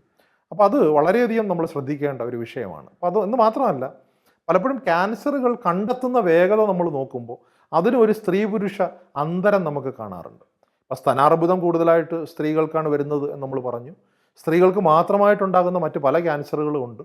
അതിൽ കാലികമായിട്ട് പണ്ട് മുതലേ പറഞ്ഞു വരുന്ന ഒരു പ്രധാനപ്പെട്ട പ്രശ്നം ഗർഭാശയ ഗള ക്യാൻസർ, അല്ലെ സെർവൈക്കൽ ക്യാൻസർ എന്നുള്ളതാണ്. ഈ ക്യാൻസർ കഴിഞ്ഞ കുറച്ച് കാലങ്ങളായിട്ട് കുറയുന്നുണ്ടെങ്കിൽ പോലും പൂർണ്ണമായിട്ട് അപ്രത്യക്ഷമാകുന്നില്ല എന്നുള്ളതുകൊണ്ട് നമ്മുടെ നാട്ടിൽ പ്രായാധിക്യമുള്ള സ്ത്രീകളിൽ നല്ലൊരു ശതമാനം ആൾക്കാർക്ക് ഇപ്പോഴും ഈ സെർവൈക്കൽ ക്യാൻസർ വന്നുകൊണ്ടിരിക്കുന്നു എന്നുള്ളത് കൊണ്ടും അതും പ്രാധാന്യം അർഹിക്കുന്നുണ്ട്. ഞാൻ പറഞ്ഞു വരുന്നത്, പുരുഷന്മാരും സ്ത്രീകളും തമ്മിൽ ക്യാൻസർ കണ്ടെത്തുന്ന നിരക്കിൽ വ്യത്യാസമുണ്ട്. സ്ത്രീകളുടെ ക്യാൻസറുകൾ കണ്ടെത്താൻ താമസിക്കുന്നു. പലപ്പോഴും അവർ ആരോഗ്യ സംവിധാനത്തിലേക്ക് എത്തുന്നില്ല. സ്ത്രീ ആണ് എന്നുള്ളത് കൊണ്ട് തന്നെ പല ക്യാൻസറുകളും ഉള്ള റിസ്ക് അവർക്കുണ്ട്. തുടങ്ങി ഒട്ടേറെ കാരണങ്ങളാൽ ഈ ക്യാൻസറിനെതിരെയുള്ള ക്യാമ്പയിൻ സംസ്ഥാന സർക്കാർ ആദ്യഘട്ടത്തിൽ, പ്രത്യേകിച്ച് ആദ്യത്തെ 1 മാസം സ്ത്രീകൾക്ക് വേണ്ടിയിട്ടുള്ള ക്യാൻസറുകൾ, അല്ലെങ്കിൽ അതിനെ അഡ്രസ്സ് ചെയ്യുക, അതിൽ തന്നെ 2 ക്യാൻസറുകളെ അഡ്രസ്സ് ചെയ്യുക എന്നുള്ള നിലയിലാണ് എടുത്തിരിക്കുന്നത്. അപ്പോൾ അതുകൊണ്ട് തന്നെ ആ 2 ക്യാൻസറുകളെ പറ്റി മനസ്സിലാക്കുക എന്നുള്ളത് വളരെ വളരെ പ്രാധാന്യമുള്ളതാണ്. അതിലൊന്ന് സ്തനാർബുദമാണ്. സ്തനാർബുദം ഞാൻ നേരത്തെ പറഞ്ഞു വളരെ വേഗത്തിൽ നമ്മുടെ സമൂഹത്തിൽ വർദ്ധിച്ചു വരുന്നു. മറ്റൊരു പ്രധാനപ്പെട്ട പ്രത്യേകത, സ്തനാർബുദം മിഡിൽ ഏജിലുള്ള സ്ത്രീകളെയാണ് കൂടുതലായിട്ട് ബാധിക്കുന്നത്. അതാണ്ട് ഒരു 30 വയസ്സിനൊക്കെ ശേഷം, അതേസമയം തന്നെ ഒരു 60 വയസ്സിനുള്ളിൽ ഉള്ള സ്ത്രീകളെ, അതിൽ തന്നെ ഒരു 40-50 വയസ്സായിരിക്കും ഒരുപക്ഷെ ഏറ്റവും കൂടുതലായിട്ടുള്ള സ്ത്രീകൾക്ക് സ്തനാർബുദം ഉണ്ടാകാനുള്ള സാധ്യത. സ്തനാർബുദത്തിനെ പൂർണ്ണമായിട്ട് നമുക്ക് തടഞ്ഞു നിർത്താനായിട്ട് കഴിയില്ല ഇപ്പോഴത്തെ നമ്മുടെ അറിവനുസരിച്ച്. കാരണം സ്തനാർബുദം എന്തൊക്കെ കാരണം കൊണ്ടാണ് വരുന്നത് എന്നുള്ള കാര്യം കൃത്യമായിട്ട് നമുക്ക് ഇപ്പോഴും അറിയില്ല. ചില കാര്യങ്ങൾ, ഇപ്പം ചില പഠനങ്ങളിലൂടെ ചില സംഗതികൾ വെളിവായിട്ടുണ്ട്. ചില അപകട സാധ്യത ഘടകങ്ങളുണ്ട്. അതിലൊന്ന് പാരമ്പര്യമാണ്. അതായത് നമ്മളുടെ ഫസ്റ്റ് ഡിഗ്രി റിലേറ്റീവ്സ്. അപ്പോൾ അതൊരു സ്ത്രീയെ സംബന്ധിച്ചിടത്തോളം അവരുടെ ഫസ്റ്റ് ഡിഗ്രി റിലേറ്റീവ് എന്ന് പറയുമ്പോൾ അവരുടെ അമ്മ, സഹോദരിമാർ, നേരിട്ടുള്ള സഹോദരിമാർ, അമ്മയുടെ അമ്മ, അങ്ങനെ വളരെ അടുത്ത ബന്ധത്തിലുള്ള, രക്തബന്ധത്തിലുള്ള ആളുകൾക്ക് നേരത്തെ ബ്രസ്റ്റ് ക്യാൻസർ വന്നിട്ടുണ്ടെങ്കിൽ അവർക്ക് ബ്രസ്റ്റ് ക്യാൻസർ ഉണ്ടാകാനുള്ള സാധ്യതയുണ്ട്. അതിൽ തന്നെ അത് ജനിതകമായിട്ടുള്ള കാരണങ്ങൾ കൊണ്ടാണോ എന്നുള്ളത് കണ്ടെത്താനുള്ള സംവിധാനങ്ങളൊക്കെ ഇപ്പോൾ ഉണ്ട്. ജനിതക പരിശോധനയിലൂടെ നമുക്ക് ബ്രസ്റ്റ് ക്യാൻസർ വരാനുള്ള സാധ്യത ഉണ്ടോ എന്നുള്ള കാര്യം കണ്ടെത്താം. ആ വളരെ കൂടുതൽ സാധ്യത ഉണ്ട് എന്നുണ്ടെങ്കിൽ പലപ്പോഴും ചെയ്യുന്ന ഒരു കാര്യം, നേരത്തെ കൂട്ടി ബ്രസ്റ്റ് റിമൂവ് ചെയ്യുന്ന ഒരു സങ്കേതമൊക്കെ നേരത്തെ ഉണ്ടായിരുന്നു. പക്ഷേ ആ ഒരു നിലയിലേക്ക് പോയില്ല എങ്കിൽ പോലും കൂടുതൽ കരുതലോടെ ഈ രോഗം വരുന്ന ഘട്ടത്തിൽ തന്നെ, തുടക്കത്തിൽ തന്നെ കണ്ടെത്താൻ ആവശ്യമായിട്ടുള്ള മുൻകരുതൽ നമുക്ക് എടുക്കാൻ കഴിയും. ഒന്ന് അത് പറഞ്ഞതുപോലെ നമ്മുടെ വീട്ടിൽ അല്ലെങ്കിൽ നമ്മുടെ അടുത്ത ബന്ധുക്കൾക്ക്, അതായത് രക്തബന്ധം ഉള്ള ആളുകൾക്ക് ബ്രസ്റ്റ് ക്യാൻസർ വന്നിട്ടുണ്ടെങ്കിൽ തീർച്ചയായിട്ടും നമുക്ക് ബ്രസ്റ്റ് ക്യാൻസർ വരാനുള്ള സാധ്യത കൂടുതലാണ് എന്നുള്ള കാര്യം മനസ്സിലാക്കാം. മറ്റൊന്ന്, പ്രമേഹ രോഗവും ബ്രസ്റ്റ് ക്യാൻസറും തമ്മിലുള്ളൊരു ബന്ധം പലപ്പോഴും പഠനവിധേയമായിട്ടുണ്ട്. അപ്പോൾ അതുകൊണ്ട് തന്നെ പ്രമേഹ രോഗികൾക്ക് ബ്രസ്റ്റ് ക്യാൻസർ വരാനുള്ളൊരു ഒരല്പ സാധ്യത പ്രമേഹം ഇല്ലാത്ത ആൾക്കാരെ അപേക്ഷിച്ച് കൂടുതലാണ്. അപ്പോൾ അതുകൊണ്ട് തന്നെ ജീവിതശൈലി രോഗങ്ങളുടെ നിയന്ത്രണം ബ്രസ്റ്റ് ക്യാൻസറുമായിട്ട് ബന്ധപ്പെട്ടതാണ്. പൊതുവിൽ തടി കൂടിയ ആളുകൾക്ക് തടി കുറഞ്ഞ ആളുകളെ അപേക്ഷിച്ച് ബ്രസ്റ്റ് ക്യാൻസർ വരാനുള്ള സാധ്യത അല്പം കൂടുതലാണ്. കൊഴുപ്പ് കൂടിയ ഭക്ഷണം കഴിക്കുന്ന ആളുകൾക്ക് ബ്രസ്റ്റ് ക്യാൻസർ വരാനുള്ള സാധ്യത അല്പം കൂടുതലാണ്. മറ്റൊന്ന്, പല ഹോർമോണുകളും ബ്രസ്റ്റ് ക്യാൻസറുമായിട്ട് ബന്ധപ്പെട്ടതാണ്. ഇപ്പോൾ ഒന്ന്, നമ്മൾ ഒരു സ്ത്രീ ശരീരം വളരെ കൂടുതൽ കാലം ഈ സ്ത്രീ ഹോർമോണുകൾ അവരുടെ ശരീരത്തിൽ വളരെ കൂടുതൽ അളവിൽ പ്രവഹിക്കുന്ന ഒരു സാഹചര്യം ഉണ്ടെങ്കിൽ അവർക്ക് ബ്രസ്റ്റ് ക്യാൻസർ വരാനുള്ള സാധ്യത കൂടുതലാണ്. ഇപ്പോൾ ഉദാഹരണത്തിന്, വളരെ നേരത്തെ മാസമുറ അറ്റൈൻ ചെയ്യുകയും വളരെ താമസിച്ചു മാത്രം അത് നിൽക്കുകയും ചെയ്യുകയാണെങ്കിൽ ആ സ്ത്രീയുടെ ജീവിതകാലത്തിൽ വളരെ കൂടുതൽ കാലം അവർക്ക് ഈസ്ട്രജൻ എന്ന് പറഞ്ഞ ഹോർമോൺ അവരുടെ ശരീരത്തിൽ പ്രവർത്തിക്കുന്നുണ്ട്. അപ്പോൾ ഈസ്ട്രജൻ എന്ന് പറഞ്ഞ ഹോർമോൺ കൂടുതൽ കാലം പ്രവർത്തിക്കുന്ന, അതൊക്കെ നമുക്ക് ഒരു പരിധി കൂടുതൽ മാറ്റാൻ കഴിയില്ല, കാരണം അത് നമ്മുടെ പാരമ്പര്യമായിട്ടൊക്കെ ബന്ധപ്പെട്ട കാര്യമാണ്. എങ്കിൽ പോലും അത്തരത്തിലുള്ള സ്ത്രീകൾ നേരത്തെ മേ ബി ഒരു 10ാമത്തെ വയസ്സിലോ 11ാമത്തെ വയസ്സിലോ ഒക്കെ മാസമുറ തുടങ്ങുകയും അതേസമയം വളരെ നീണ്ട് ഒരു 55 വയസ്സ് വരെയൊക്കെ നീണ്ടുപോവുകയൊക്കെ ചെയ്യുന്ന സ്ത്രീകൾക്ക് ചിലപ്പോൾ അതിനുള്ള സാധ്യത മറ്റ് സ്ത്രീകളെ അപേക്ഷിച്ച് അല്പം കൂടുതലാണ്. മറ്റൊന്ന്, പലപ്പോഴും നമ്മൾ ഹോർമോണുകൾ ഉള്ളിൽ കഴിക്കാറുണ്ട് സ്ത്രീകൾ. ഒന്ന്, ഈ ഗർഭനിരോധന ഗുളികകളായിട്ട് കഴിക്കുന്നത് ഇത്തരത്തിലുള്ള ഹോർമോണുകളാണ്. അപ്പോൾ അതുകൊണ്ട് തന്നെ ഗർഭനിരോധന ഗുളികകൾ കൂടുതൽ ഉപയോഗിക്കുന്ന സ്ത്രീകൾക്ക് വളരെ ചെറിയ അളവിൽ ഇതിനുള്ള സാധ്യത കൂടുതലാണ് എന്നുള്ള പല പഠനങ്ങളുമുണ്ട്. അതിൻ്റെ അർത്ഥം ഏതെങ്കിലും ഒരു സമയത്ത് ഒരു സ്ത്രീയുടെ സ്വാതന്ത്ര്യത്തിന് വിരുദ്ധമായിട്ട് അവർക്ക് ബ്രസ്റ്റ് ക്യാൻസർ പേടിച്ച് ഗർഭനിരോധന ഗുളിക ഉപയോഗിക്കുകയേ ചെയ്യരുത് എന്നുള്ളതല്ല. ഒരുപക്ഷെ കോണ്ടവും ഈ പറയുന്ന ഗർഭനിരോധന ഗുളികയും തമ്മിൽ നമ്മൾ ഒരു കുടുംബ ക്ഷേമ മാർഗമായിട്ട് നമ്മൾ ഉപയോഗിക്കുന്ന സമയത്ത് ഒരുപക്ഷെ കോണ്ടത്തിനെ പറ്റി കൂടുതൽ ചിന്തിക്കുന്നതിന് ഈ ഒരു ഘടകം പ്രേരകമാകും എന്ന് മാത്രമേ ഉള്ളൂ. മറ്റൊന്ന്, കുഞ്ഞുങ്ങളെ പാലൂട്ടുന്ന അമ്മമാർക്ക് ബ്രസ്റ്റ് ക്യാൻസർ റിസ്ക് ഒരല്പം കുറയും. അല്ലാന്നുണ്ടെങ്കിൽ കൂടുതൽ കുട്ടികളുള്ള ആളുകൾക്ക് ബ്രസ്റ്റ് ക്യാൻസർ റിസ്ക് ഒരല്പം കുറയും എന്നുള്ള രീതിയിലുള്ള ചില ഹൈപ്പോത്തിസിസ് ഉണ്ട്. അവിടെയും പ്രധാനമായിട്ട് മനസ്സിലാക്കേണ്ടത്, ഇത് ഒരു സ്ത്രീയുടെ സ്വാതന്ത്ര്യത്തിനെ അല്ലെങ്കിൽ സ്ത്രീയുടെ ചോയ്സിനെ ബാധിക്കത്തക്ക രീതിയിലുള്ള ഒരു അഡ്വാൻറ്റേജ് ഒന്നും ഇതുകൊണ്ടില്ല. പലപ്പോഴും സമൂഹത്തിൽ നമ്മൾ ഇതൊക്കെ സംസാരിക്കുമ്പോൾ ഇതിൻ്റെ ഒരു അപകടം കണ്ടില്ലേ, പണ്ട് ഒരുപാട് മക്കളുണ്ടായിരുന്നു, അന്ന് ബ്രസ്റ്റ് ക്യാൻസറൊക്കെ കുറവായിരുന്നു. അല്ലാന്നുണ്ടെങ്കിൽ പണ്ട് ഇതണക്ക് ആളുകൾ ഒരുപാട് കാലം പാല് കൊടുക്കുമായിരുന്നു, അപ്പോൾ അന്ന് ബ്രസ്റ്റ് ക്യാൻസർ കുറവായിരുന്നു. ബ്രസ്റ്റ് ക്യാൻസർ മാറ്റാൻ വേണ്ടി ജോലിയുള്ള അമ്മ ജോലി രാജിവെച്ച് കുട്ടിക്ക് പാല് കൊടുത്താൽ മതി എന്നൊക്കെയുള്ള രീതിയിൽ വളരെ സാമൂഹ്യ വിരുദ്ധം എന്ന് തോന്നുന്ന രീതിയിൽ ഇതിനെ വളച്ചൊടിക്കാനുള്ള സാധ്യതയുണ്ട് എന്നുള്ളത് കൊണ്ടാണ് ഇത് ഒരു ഹൈപ്പോത്തിസിസ്, ഈ ഒരു തിയറി ഉണ്ട്. ചില കാര്യങ്ങളിലൊക്കെ അത് ഒരല്പം പ്രൊട്ടക്ഷൻ കൊടുക്കുന്നതായിട്ട് തോന്നിയിട്ടുണ്ട് എന്നുണ്ടെങ്കിൽ പോലും ഈ പറഞ്ഞതുപോലെ ഇതുമായിട്ട് ബന്ധപ്പെട്ടുള്ള സ്ത്രീയുടെ ചോയ്സും അവരുടെ സ്വാതന്ത്ര്യവുമായിട്ട് താരതമ്യം ചെയ്യുമ്പോൾ അതിനു വേണ്ടിയിട്ട് ഈ ഒരു ഫാക്ടർ അത്ര ഇമ്പോർട്ടൻ്റ് ആണ് എന്ന് തോന്നുന്നില്ല. എങ്കിൽ പോലും ഇതെല്ലാം കൂടെ ചേർത്ത് വെച്ചാൽ പോലും നമുക്ക് ബ്രസ്റ്റ് ക്യാൻസർ റിസ്കിൻ്റെ ഒരു 10-20% കൂടുതലൊന്നും നമുക്ക് പ്രെഡിക്റ്റ് ചെയ്യാനായിട്ട് കഴിയുന്നില്ല. അപ്പോൾ അതുകൊണ്ട് ഏതൊരു സ്ത്രീക്ക് വേണമെങ്കിലും ബ്രസ്റ്റ് ക്യാൻസർ ഉണ്ടാകാം എന്നുള്ളതാണ് പ്രധാനപ്പെട്ട പ്രശ്നം. അപ്പോൾ അവിടെ നമുക്ക് എന്താ ചെയ്യാൻ പറ്റുക എന്ന് വെച്ച് കഴിഞ്ഞാൽ വളരെ നേരത്തെ കണ്ടുപിടിക്കുക എന്നുള്ളതാണ്. അപ്പോൾ വളരെ നേരത്തെ കണ്ടുപിടിക്കണമെങ്കിൽ എന്ത് ചെയ്യാനായിട്ട് കഴിയും എന്നുള്ളത് വളരെ പ്രധാനപ്പെട്ട കാര്യമാണ്. ഒന്ന്, ഞാനീ പറഞ്ഞ എന്തെങ്കിലും ഹൈ റിസ്ക് ഉള്ള ആളുകൾ, പ്രത്യേകിച്ചും കുടുംബത്തിൽ നേരത്തെ തന്നെ ബ്രസ്റ്റ് ക്യാൻസർ വന്നിട്ടുള്ള ആളുകൾ ഒരു 30 വയസ്സൊക്കെ കഴിയുമ്പോഴേക്കും എല്ലാ വർഷവും മാമോഗ്രാം ചെയ്യുന്നത് തീർച്ചയായിട്ടും നന്നായിരിക്കും. പക്ഷേ മാമോഗ്രാം ചെയ്യാനുള്ള പൂർണ്ണ സൗകര്യം പലപ്പോഴും സർക്കാർ മേഖലയിൽ കുറവാണ്. ചില ആശുപത്രികളിൽ മാത്രമേ ഉള്ളൂ. പലപ്പോഴും സ്വകാര്യ മേഖലയുടെ സേവനങ്ങൾ കൂടി നമ്മൾ എടുക്കേണ്ടതായിട്ട് വരും. മാമോഗ്രാം എന്ന് പറയുന്നത് ബ്രസ്റ്റിൻ്റെ ഒരു എക്സ്റേ ആണ്. ബ്രസ്റ്റിൻ്റെ, അതായത് നമ്മുടെ സ്തനങ്ങൾ പല രീതിയിൽ അതിൻ്റെ പല ലെയറിൽ എക്സ്റേ എടുത്ത് നോക്കുകയാണ് ചെയ്യുന്നത്. എക്സ്റേ കുറച്ചുകൂടി അൾട്രാസൗണ്ടിനെ അപേക്ഷിച്ച് കുറച്ചുകൂടി ഇത്തരത്തിലുള്ള ട്യൂമറുകൾ കണ്ടെത്താനുള്ള ശേഷി എക്സ്റേക്കുണ്ട് എന്നുള്ളതുകൊണ്ട് എക്സ്റേ പലപ്പോഴും ഇത് നേരത്തെ കണ്ടെത്തും. വളരെ ചെറിയ, അതായത് മനുഷ്യൻ്റെ കൈകൾക്കോ അല്ലാന്നുണ്ടെങ്കിൽ ഒരു അൾട്രാസൗണ്ടിനോ കണ്ടെത്തുന്നതിനേക്കാൾ മികച്ച പ്രിസിഷനിൽ ഇന്നത്തെ സാഹചര്യത്തിൽ ഒരു എക്സ്റേക്ക് ഇത് കണ്ടെത്താൻ കഴിയും എന്നുള്ളതുകൊണ്ട് ഈ റിസ്ക്കുള്ള, പ്രധാനമായിട്ട് കുടുംബത്തിൽ ഇത് ക്യാൻസറുകളൊക്കെ ഉള്ള വളരെ നല്ല തടിയുള്ള സ്ത്രീകളൊക്കെ ഒരു 30 വയസ്സൊക്കെ കഴിയുമ്പോഴേക്കും ഇതൊന്ന് ചെയ്തു നോക്കുന്നത്, മാമോഗ്രാം ചെയ്യുന്നത് തീർച്ചയായിട്ടും നന്നായിരിക്കും. അതൊരു പ്രാക്ടീസായിട്ട് മാറുക. വർഷത്തിലൊരിക്കൽ അല്ലെങ്കിൽ 2 വർഷത്തിലൊരിക്കൽ മാമോഗ്രാം ചെയ്യുക എന്നുള്ളത് ഒരു ശീലത്തിൻ്റെ ഭാഗമായി കഴിഞ്ഞാൽ തീർച്ചയായിട്ടും അത് നേരത്തെ കണ്ടെത്താനായിട്ട് കഴിയും. ഇതാണ് ഒരു കാര്യം. ഇന്നിപ്പോൾ പക്ഷേ നിർമ്മിത ബുദ്ധിയുടെയൊക്കെ ഒരു കടന്നുവരവോടുകൂടി ഈ അൾട്രാസൗണ്ട് ഇനിയുള്ള കാലത്ത് കുറച്ചുകൂടെ മെച്ചപ്പെടാനുള്ള സാധ്യതയുണ്ട്. കാരണം ഇപ്പോഴ് അൾട്രാസൗണ്ട് എന്ന് വെച്ച് കഴിഞ്ഞാൽ നമ്മളൊരു അവയവത്തിലേക്ക്, ഇപ്പോൾ നമ്മൾ ബ്രസ്റ്റ് അല്ലെങ്കിൽ സ്തനം തന്നെയാണ് എടുക്കുന്നതെങ്കിൽ സ്തനത്തിലേക്ക് നമ്മൾ ശബ്ദവീചികൾ കടത്തി വിടുകയാണ് ചെയ്യുന്നത്.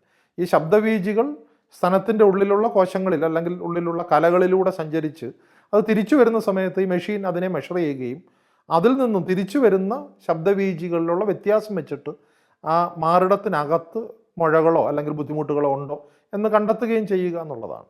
പലപ്പോഴും ഈ തിരിച്ചു വരുന്ന ഈ ശബ്ദവീചികൾ ഉണ്ടാക്കുന്ന ഒരു ഇമേജിൽ നിന്നും ഒരു ഡോക്ടറാണ് ഇത് ഇൻ്റർപ്രറ്റ് ചെയ്യുക, ഇത് എന്താ പ്രശ്നമുണ്ടോ ഇല്ലെന്നൊക്കെ ഇൻ്റർപ്രറ്റ് ചെയ്യുക. അപ്പോൾ മനുഷ്യനാണെന്നുള്ളത് കൊണ്ട് തന്നെ മനുഷ്യർക്ക് മനുഷ്യരുടേതായിട്ടുള്ള പരിമിതികളുണ്ടാവും. പക്ഷേ AI വരുന്നതോടുകൂടി ആ പരിമിതി കുറയും. കാരണം കുറച്ചുകൂടെ വളരെ കൃത്യമായിട്ട് പ്രിസൈസായിട്ട് അൾട്രാസൗണ്ടിനെ ഉപയോഗിക്കാൻ കഴിയും എന്നുള്ളത് കൊണ്ട് തന്നെ ഭാവിയിൽ ഒരുപക്ഷെ മാമോഗ്രാമിന് അടുത്ത് തന്നെ എത്താനായിട്ട് അൾട്രാസൗണ്ടുകൾക്ക് കഴിയും. ഇന്നത്തെ സാഹചര്യത്തിൽ അൾട്രാസൗണ്ടിന് മാമോഗ്രാമോളം പ്രിസിഷൻ ഈ കാര്യത്തിലില്ല. പക്ഷേ എങ്കിൽ പോലും മാമോഗ്രാമിനുള്ള ഒരു പ്രധാനപ്പെട്ട പ്രശ്നം എക്സ്റേ എടുക്കുന്നു എന്നുള്ളത് തന്നെ ഒരു അല്പം റിസ്ക്കാണ്. കാരണം എക്സ്റേക്ക് നമ്മുടെ കലകളിൽ വ്യത്യാസം വരുത്തുകയും വളരെ ചെറുതായിട്ടെങ്കിലും ക്യാൻസറിനെ സാധ്യത വർദ്ധിപ്പിക്കുകയും ചെയ്യാനായിട്ട് കഴിയും. അൾട്രാസൗണ്ടിന് ആ ഒരു സാധ്യതയില്ല. കാരണം അൾട്രാസൗണ്ട് നമ്മുടെ കോശങ്ങളെ യാതൊരു രീതിയിലും ബാധിക്കുകയില്ല എന്നുള്ളതുകൊണ്ട് അൾട്രാസൗണ്ട് വളരെ ഫ്രീക്വൻ്റ് ആയിട്ട് ചെയ്യുന്ന സ്ഥലങ്ങളിൽ പലപ്പോഴും ഗർഭിണികളെയൊക്കെ നമ്മൾ പരിശോധിക്കാൻ എപ്പോഴും അൾട്രാസൗണ്ടാണ് ഉപയോഗിക്കുന്നത്. കാരണം ഒരിക്കലും നമ്മൾ എക്സ്റേ എടുക്കില്ല. കാരണം അൾട്രാസൗണ്ടിന് ഗർഭസ്ഥ ശിശുവിനെ പോലും ബാധിക്കാനുള്ള സാധ്യതയില്ല. അപ്പോൾ അതുകൊണ്ട് അൾട്രാസൗണ്ട് AI വരുന്നതോടുകൂടി അൾട്രാസൗണ്ടും വളരെ മെച്ചപ്പെട്ട ഒരു രീതിയായിട്ട് മാറാനുള്ള സാധ്യതയുണ്ട്. നാളെ ഭാവിയിൽ രക്തപരിശോധനയിലൂടെ തന്നെ ബ്രസ്റ്റ് ക്യാൻസർ വളരെ നേരത്തെ കണ്ടെത്താനുള്ള സങ്കേതം ഇപ്പോൾ തന്നെ പലപ്പോഴും അതിൻ്റെ സങ്കേതവിദ്യ ഉണ്ട്. അത് വളരെ കോസ്റ്റ്ലിയാണ്. പക്ഷേ സമീപഭാവിയിൽ തന്നെ അത്തരത്തിലുള്ള സാങ്കേതികവിദ്യകളും വരും. കാരണം ക്യാൻസർ കോശങ്ങൾ ഞാൻ നേരത്തെ പറഞ്ഞതുപോലെ വളരെ വേഗത്തിൽ പെരുകുന്ന കോശങ്ങളാണ്. അതിൻ്റെ DNA, അതിൻ്റെ ഉള്ളിലുള്ള ജനിതക പദാർത്ഥം മറ്റ് കോശങ്ങളിലുള്ള ജനിതക പദാർത്ഥത്തിൽ നിന്ന് വ്യത്യാസമായിരിക്കും. അപ്പോൾ നമ്മുടെ രക്തത്തിലൂടെ വരുന്ന ഈ ശരീരത്തിലുള്ള വസ്തുക്കളുടെ ജനിതക പദാർത്ഥം പരിശോധിക്കുമ്പം തന്നെ അതിനകത്ത് എത്രത്തോളം ക്യാൻസർ കോശങ്ങളുണ്ട് എന്നുള്ളത് കണ്ടെത്താനുള്ള സംവിധാനമൊക്കെ രൂപപ്പെട്ട് വരുന്നുണ്ട്. പല സ്ഥലങ്ങളിലും ഉപയോഗിച്ച് തുടങ്ങിയിട്ടുണ്ട്. അതിൻ്റെ ചിലവ് അല്പം കുറയുന്ന സാഹചര്യത്തിൽ ഇത്തരത്തിലുള്ള ക്യാൻസറുകൾ നേരത്തെ കണ്ടെത്താനായിട്ട് കഴിയും. പക്ഷെ നേരത്തെ കണ്ടെത്താൻ കഴിയുമ്പോൾ നമ്മൾ പേടി മാറ്റി ഈ പറയുന്ന സങ്കേതങ്ങൾ ഉപയോഗിക്കുന്ന രീതിയിലേക്ക് നമ്മൾ മാറേണ്ടതായിട്ടുണ്ട്. അപ്പോൾ ഇത് ബ്രസ്റ്റ് ക്യാൻസറിനെ സംബന്ധിച്ചിടത്തോളം നേരത്തെ നമ്മളിത് കണ്ടെത്താൻ കഴിഞ്ഞാൽ വളരെ വളരെ ഗുണമുണ്ട്. നമുക്ക് അതിലേക്ക് വരുന്നതിന് മുമ്പ് ഈ മാമോഗ്രാം അല്ലാതെ ഈ പറഞ്ഞ അത്രത്തോളം ഹൈ റിസ്ക് ആൾക്കാരല്ല, ഈ നേരത്തെ പറഞ്ഞതുപോലെ അപകട സാധ്യത ഘടകങ്ങൾ ഏതോ ഒരു 20-25% മാത്രമേ ക്യാൻസറിനെ കോൺട്രിബ്യൂട്ട് ചെയ്യുന്നുള്ളൂ. ബഹുഭൂരിപക്ഷം ക്യാൻസറുകളും വരുന്നത് അപകട സാധ്യതയൊന്നും ഇല്ലാത്ത സ്ത്രീകൾക്കാണ് എന്നുള്ളത് കൊണ്ട് തന്നെ പൊതുവായിട്ടുള്ള സ്ത്രീകൾ തന്നെ ഇതിനെപ്പറ്റി കൂടുതൽ ഒരുപക്ഷെ എല്ലാ വർഷവും പോയി മാമോഗ്രാം എടുക്കാൻ അവർക്ക് കഴിവോ അല്ലെങ്കിൽ സാഹചര്യമോ ഉണ്ടാവും എന്നില്ല. അപ്പോൾ അതുകൊണ്ട് തന്നെ അവർ സംബന്ധിച്ചിടത്തോളം ഈ ക്യാമ്പയിൻ വളരെ വളരെ പ്രാധാന്യമുള്ളതാണ്. ഈ ക്യാമ്പയിനിൽ ചെയ്യാനായിട്ട് ഉദ്ദേശിക്കുന്നത് ഒരു ക്ലിനിക്കൽ ബ്രസ്റ്റ് എക്സാമിനേഷനിലൂടെ ഇതിൻ്റെ സാധ്യത തുടക്കത്തിൽ തന്നെ കണ്ടെത്തുക എന്നുള്ളതാണ് പ്രധാനമായിട്ടും ഈ ക്യാമ്പയിൻ ലക്ഷ്യം വയ്ക്കുന്ന ഒരു സ്ട്രാറ്റജി. ഈ ക്ലിനിക്കൽ ബ്രസ്റ്റ് എക്സാമിനേഷൻ എന്ന് പറയുന്നത് ഒരുപക്ഷെ ബ്രസ്റ്റ് ക്യാൻസറുമായിട്ട് ബന്ധപ്പെട്ട് നമ്മൾ കേട്ടിട്ടുള്ള ഒരു കാര്യം സെൽഫ് ബ്രസ്റ്റ് എക്സാമിനേഷനാണ്. സെൽഫ് ബ്രസ്റ്റ് എക്സാമിനേഷൻ എന്ന് വെച്ച് കഴിഞ്ഞാൽ ഒരു സ്ത്രീ അവരുടെ മാറിടം പരിശോധിക്കുകയും കുളിക്കുന്ന സമയത്തൊക്കെ നമുക്കത് ചെയ്യാനായിട്ട് കഴിയും. ആ സമയത്ത് സംശയാസ്പദമായിട്ട് എന്തെങ്കിലും മാറിടത്തിൽ കണ്ടെത്തുന്ന പക്ഷം അതൊരു ചെറിയ മുഴയോ കല്ലിപ്പോ അങ്ങനെ എന്തെങ്കിലുമൊക്കെ ആയിരിക്കാം. കണ്ടെത്തുന്ന സമയത്ത് അത് കണ്ടെത്തുകയും അതൊരു വൈദ്യശാസ്ത്രത്തിൽ വിദഗ്ധൻ്റെ ഒരു സഹായത്തോടു കൂടി അത് ക്യാൻസർ അല്ല എന്നുള്ള കാര്യം ഉറപ്പുവരുത്തുകയും ക്യാൻസർ ആകാൻ സാധ്യതയുണ്ടെങ്കിൽ അത് ഉറപ്പിക്കുന്ന ടെസ്റ്റുകൾക്ക് വിധേയനാവുകയും ഇത്തരത്തിൽ ക്യാൻസർ ആണെന്നുണ്ടെങ്കിൽ തുടക്കത്തിൽ തന്നെ അത് മാറ്റി ക്യാൻസറിൽ നിന്ന് രക്ഷപ്പെടുകയും ചെയ്യുക എന്നുള്ളതാണ് നമ്മൾ സെൽഫ് ബ്രസ്റ്റ് എക്സാമിനേഷനിലൂടെ ഉദ്ദേശിക്കുന്നത്. ഈ ബ്രസ്റ്റ് ക്യാൻസറിൻ്റെ ഏറ്റവും പ്രധാനപ്പെട്ട ഒരു പ്രത്യേകത എത്ര നേരത്തെ, അതായത് അതിൻ്റെ വലിപ്പം എത്ര ചെറുതായിരിക്കുന്ന സമയത്ത് തന്നെ കണ്ടെത്തുന്നോ അത്രത്തോളം 100% രോഗം ഓപ്പറേഷനിലൂടെ മാത്രം മാറ്റാനുള്ള സാധ്യത വർദ്ധിച്ചുകൊണ്ടേയിരിക്കും. അതായത് ഉദാഹരണത്തിന് 0.5 സെൻറ്റിമീറ്ററിൽ താഴെ വലിപ്പമുള്ള ഒരു മുഴയാണ് ഒരു ക്യാൻസർ ഒരു ക്ലസ്റ്ററാണ് അല്ലെങ്കിൽ ക്യാൻസറാണ് നമ്മൾ കാണുന്നതെങ്കിൽ അത് പൂർണ്ണമായിട്ടും നമുക്ക് സർജറിയിലൂടെ മാറ്റാൻ കഴിയും. അത് കഴിഞ്ഞിട്ട് അയാൾക്ക് സുഖമായിട്ട് ജീവിക്കാൻ കഴിയും. ഇത്തരത്തിലുള്ള സർജറി അവരുടെ ജീവിതത്തിനെ ബാധിക്കില്ല എന്ന് മാത്രമല്ല അവരുടെ ബ്രസ്റ്റിനെയും ബാധിക്കില്ല. ഈ മാറിടം സ്ത്രീകളെ സംബന്ധിച്ചിടത്തോളം വളരെ പ്രധാനപ്പെട്ട അവരുടെ വ്യക്തിത്വത്തിൻ്റെ ഒരു ഭാഗമാണ് എന്നുള്ളത് കൊണ്ട് തന്നെ മാറിടം ഇല്ലാതെയാക്കുന്ന രീതിയിലുള്ള ഓപ്പറേഷനിലേക്ക് നീങ്ങുന്നതും അവരെ സംബന്ധിച്ചിടത്തോളം വളരെ ബുദ്ധിമുട്ടുള്ള കാര്യമാണ്. അപ്പോൾ അത്തരത്തിലുള്ള ഓപ്പറേഷനിലേക്ക് നീങ്ങാതിരിക്കാനും ഇത് നേരത്തെ കണ്ടെത്തുക എന്നുള്ളത് വളരെ പ്രധാനപ്പെട്ട കാര്യമാണ്. അപ്പം ഒരു 5 സെൻറ്റിമീറ്റർ അല്ലെങ്കിൽ 1 സെൻറ്റിമീറ്റർ താഴെയുള്ള സമയത്ത് തന്നെ നമുക്കിത് കണ്ടെത്താൻ കഴിയുക എന്നുള്ളത് വളരെ പ്രധാനപ്പെട്ട കാര്യമാണ്. പക്ഷേ ഒരു സെൽഫ് ബ്രസ്റ്റ് എക്സാമിനേഷനിലൂടെ നേരത്തെ ഇപ്പോൾ ബ്രസ്റ്റ് പാൽപ്പേറ്റ് ചെയ്ത്, അതായത് ബ്രസ്റ്റിനകത്ത് ഈ തടകി നോക്കി മുഴയുണ്ടോ എന്ന് കണ്ടെത്താനുള്ള സാങ്കേതിക പരിജ്ഞാനമില്ലാത്ത, ശീലമില്ലാത്ത, ബ്രസ്റ്റ് ക്യാൻസറിനെ പറ്റി സാങ്കേതികമായിട്ടുള്ള അറിവ് കുറവുള്ള ഒരു സ്ത്രീയെ സംബന്ധിച്ചിടത്തോളം അവർ ഈ മുഴ കണ്ടെത്തുമ്പോഴേക്കും ഈ മുഴയുടെ വലിപ്പം വലുതായി പോകാനുള്ള സാധ്യത വളരെ കൂടുതലാണ്. അപ്പോൾ അതുകൊണ്ട് പലപ്പോഴും സെൽഫ് ബ്രസ്റ്റ് എക്സാമിനേഷൻ ഒരു നല്ല സാങ്കേതിക സങ്കേതമാണെങ്കിൽ പോലും പലപ്പോഴും കുറച്ച് താമസിച്ചു പോകാനുള്ള സാധ്യത വളരെ കൂടുതലാണ്. എന്ന് മാത്രമല്ല, സ്ത്രീകൾ പലപ്പോഴും അതിന് ഒരുപാട് ഒരു ക്യാമ്പയിൻ മോഡിലല്ല എന്നുണ്ടെങ്കിൽ ഒരുപക്ഷെ അവർ അതിന് കൂടുതൽ സമയമോ കണ്ടെത്താനുള്ള സാധ്യതയും കുറവാണ്. അപ്പോൾ അതുകൊണ്ടാണ് ക്ലിനിക്കൽ ബ്രസ്റ്റ് എക്സാമിനേഷൻ എന്നുള്ളതുകൊണ്ട് ഉദ്ദേശിക്കുന്നത് ഇതിനെപ്പറ്റി സാങ്കേതിക ജ്ഞാനമുള്ള, പരിശീലനം സിദ്ധിച്ച ഒരു ഡോക്ടർ അല്ലെങ്കിൽ നഴ്സ് ഇവർ ചെയ്യുന്ന എക്സാമിനേഷനാണ് ക്ലിനിക്കൽ ബ്രസ്റ്റ് എക്സാമിനേഷൻ എന്ന് പറയുന്നത്. ക്ലിനിക്കൽ ബ്രസ്റ്റ് എക്സാമിനേഷൻ്റെ ഒരു ഏറ്റവും പ്രധാനപ്പെട്ട ഗുണം സെൽഫ് ബ്രസ്റ്റ് എക്സാമിനേഷനിലൂടെ കണ്ടെത്തുന്നതിനേക്കാൾ ചെറിയ വലിപ്പത്തിൽ തന്നെ ബ്രസ്റ്റ് ക്യാൻസർ ആകാൻ സാധ്യതയുള്ള മുഴകൾ കണ്ടെത്താൻ കഴിയും എന്നുള്ളതാണ്. അപ്പോൾ നമ്മളെ സംബന്ധിച്ചിടത്തോളം ഇന്ന് നമ്മളുടെ വീട്ടിനടുത്ത് തന്നെ ഏതാണ്ട് ഒരു സബ് സെൻറ്റർ എന്ന് പറയുമ്പോൾ ഒരു 5000 മുതൽ 8000 വരെ ആളുകൾക്ക് നമ്മുടെ നാട്ടിലൊരു കുടുംബക്ഷേമ ഉപകേന്ദ്രം അല്ലെങ്കിൽ ആരോഗ്യ ഉപകേന്ദ്രമുണ്ട്. ഈ ആരോഗ്യ ഉപകേന്ദ്രത്തിൽ ഒരു 2 നഴ്സുമാരിപ്പോൾ ഉണ്ട്. ഒന്ന് JPHN നമ്മൾ പറയുന്ന നേരത്തെ ഉള്ള നഴ്സുമാരുണ്ട്. അതോടൊപ്പം തന്നെ BSc നഴ്സിംഗ് കഴിഞ്ഞിട്ടുള്ള MLSP മിഡിൽ ലെവൽ സൂപ്പർവൈസേഴ്സ് എന്ന് പറയുന്ന ആളുകളെ കൂടി ഇപ്പോൾ നിയമിച്ചിട്ടുണ്ട്. അപ്പോൾ ഈ 2 നഴ്സുമാർ ഏതാണ്ട് ഒരു 8000 പേരെന്ന് വിചാരിച്ചാൽ പോലും 8000 പേരെന്ന് പറയുമ്പോൾ നമ്മുടെ നാട്ടിലെ ഒരു കണക്കനുസരിച്ചൊരു 1000-1200 കുടുംബങ്ങൾ. ഇത്രയും കുടുംബങ്ങൾക്ക് ഒരു നഴ്സ് 2 നഴ്സുമാരുണ്ട് എന്നുള്ളത് ഉപയോഗിച്ചുകൊണ്ട് തന്നെ ഇവർ വളരെ ട്രെയിൻഡാണ്. അവർ നഴ്സിംഗ് പഠനത്തിൻ്റെ ഭാഗമായിട്ട് ഇത്തരത്തിലുള്ള മെഡിക്കൽ പഠനത്തിലൂടെ കടന്നു വന്നവരാണെന്ന് മാത്രമല്ല, ഈ ക്യാമ്പയിൻ്റെ ഭാഗമായിട്ട് പരിശീലനം സിദ്ധിച്ചവരുമാണ്. അവരെ ഉപയോഗിച്ചിട്ട് ഈ ബ്രസ്റ്റ് ക്യാൻസർ പരിശോധന നടത്തുകയും വളരെ നേരത്തെ കണ്ടെത്തുകയും നമ്മുടെ സംവിധാനത്തിൽ തന്നെയുള്ള സർജറി ചെയ്യാനുള്ള സംവിധാനങ്ങൾ ഉപയോഗിച്ചുകൊണ്ട് സർജറി കൊണ്ട് തന്നെ ബഹുഭൂരിപക്ഷം ആളുകളുടെ രോഗം പൂർണ്ണമായിട്ടും മാറ്റുകയും അത്തരത്തിൽ സർജറി കൊണ്ട് മാത്രം മാറ്റാൻ കഴിയാത്ത ആ ഒരു ചെറിയ നമ്പറിൽ നമ്മൾ തീർച്ചയായിട്ടും മറ്റ് ചികിത്സകൾ സ്വകാര്യ മേഖലകളുടെ കൂടെ സൗകര്യത്തോടുകൂടി അവരുടെ കൂടി ഒരു സപ്പോർട്ടോടുകൂടി നടത്തുകയും മരുന്നുകൾ കഴിയുന്നത്ര സൗജന്യമായിട്ട് വിതരണം ചെയ്യുകയൊക്കെ ചെയ്യാൻ കഴിയുന്ന വളരെ വിപുലമായിട്ടുള്ളൊരു സംവിധാനമാണ് ഈ ക്യാമ്പയിനിലൂടെ ലക്ഷ്യം വയ്ക്കുന്നത്.